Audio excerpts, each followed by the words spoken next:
सूरत के ढिंडोली ward number 26 में नरेंद्र मोदी विचार मंच आईटी सेल के सौजन्य से संचालित विश्वास कार्यालय जन सेवा केंद्र में समाज सेवी आदर्श प्रतिभा के धनी मिलनसार और मृदुल भाषी गुजरात पुलिस में एसीपी श्री अशोक सिंह चौहान जी का आगमन हुआ। कार्यालय का धन्यवाद प्रकट करते हुए एसीपी श्री अशोक चौहान जी ने दर्जनों पत्रकार और संगठन से जुड़ी सभी कार्यकर्ताओं को सम्मानित किया। नरेंद्र मोदी विचार मंच आईटी सेल और सूरत के जाने माने सामाजिक कार्यकर्ता जितेंद्र त्रिपाठी अपनी सभी कार्यकर्ताओं के साथ एसीपी अशोक सिंह चौहान जी का भव्य स्वागत किया।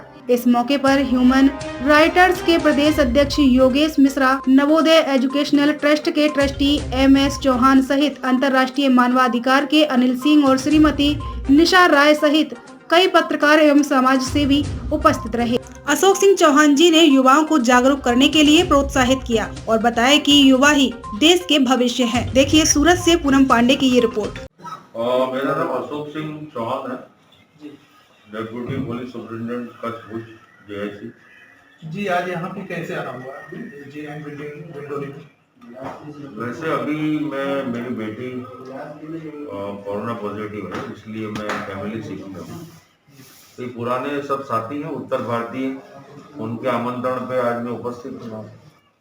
जी आपका नाम बहुत चर्चित में चल रहा है यहाँ पे सेवा योगदान में, उस विषय में आप क्या कहना चाहते हैं, जनता में क्या संदेश देना चाहते हैं, जरा बताएंगे? चर्चा का पता नहीं है, बस हमारा सेवा यज्ञ चलता रहता है तो लोग इससे प्रेरणा पाके और दूसरे लोग भी है ना सेवा के प्रति आकर्षित होते हैं और ये हमारे लिए बहुमान की बात है। सर आप कच्छ भुज गए, वहाँ पे अभी आपका कैसा सेवा भाव को वहाँ भी संवाद चल रही होंगे? बस ये तो मैं सेवा भावना का रोगी हूँ तो वहाँ पर भी लोगों को है ना इन्फेक्शन लगा रहा हूँ। सर पुलिस की जो बदली होती है वो तो आम बात है, लेकिन आपको किसी पॉलिटिकल तौर पर तो नहीं भेज दिया गया? नहीं ऐसा नहीं है। मेरा जो टेन्योर है 3 साल का वो सूरत सिटी में पूरा हो चुका था और इसी उपलक्ष्य में मेरी बदली हुई है, ऐसा मेरा मानना है। जैसे यहाँ पर कुछ ऐसा लोग बोलते हैं कि पॉलिटिकल ऐसा था, दबाव था और चौहान साहब की प्रसिद्धि इतनी बढ़ चुकी थी कि अगर इस समय वो अपने पद से इस्तीफा देकर चुनाव लड़ जाए तो शायद वो चुनाव भी जीत सकते हैं। नहीं, मैं ऐसा नहीं मानता हूँ। यदि किसी व्यक्ति के मन में ऐसा हो, ऐसी कोई गिनती हो तो मुझे पता नहीं। अभी सर ये अपना सेवा सद्भावना पुलिस पब्लिक ट्रस्ट के द्वारा आप उसके मुख्य ट्रस्टी हैं सर, ये अपने चैरिटेबल ट्रस्ट का मुख्य लक्ष्य क्या है सर? सेवा ही मात्र सेवा सद्भावना चैरिटेबल ट्रस्ट जो है उसका लक्ष्य है और हम पिछले सूरत में 3 साल से ये कार्य है ना बखूबी निभा रहे हैं और भले हमारी बदली वहाँ कच्छ भुज हुई है, लेकिन भुज में और एवं यहाँ सूरत में सेवा का कार्य लगातार चल रहा है। हमारे साथ जुड़े हुए जो भी सदस्य हैं वो लोग डांग और वलसाड़ के एकदम अंदरूनी इलाकों में जहाँ पे वहाँ के आदिवासियों को इस ठंड के अंदर स्कूली बच्चों को आदिवासियों को कपड़े की किल्लत है, वहाँ पे कपड़े और स्वेटर, चप्पल, जूते, खाना वगैरह बांटने जा रहे हैं।